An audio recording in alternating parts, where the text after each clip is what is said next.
લગભગ રકમનો આંકડો અંદાજિત આંકડો હું તમને આપું તો 47,500 રૂપિયાની રકમ આ કાર્યક્રમને આવેલ છે। એકવાર જોરદાર ભાઈ તાળીઓથી આપણે વધાવીએ।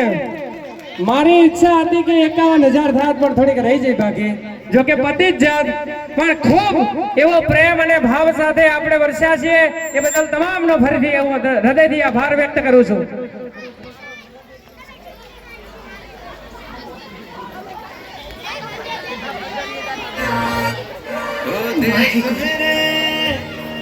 तेरी शान पे सदके कोई धन है क्या, तेरी धूल से बढ़ के, तेरी धूप से रोशन, तेरी हवा पे जिंदा, तू बाग है मेरा, मैं तेरा परिंदा, है अर्ज़ ये दीवाने की, जहाँ भोर सुहानी देखी, एक रोज वही मेरी शाम हो।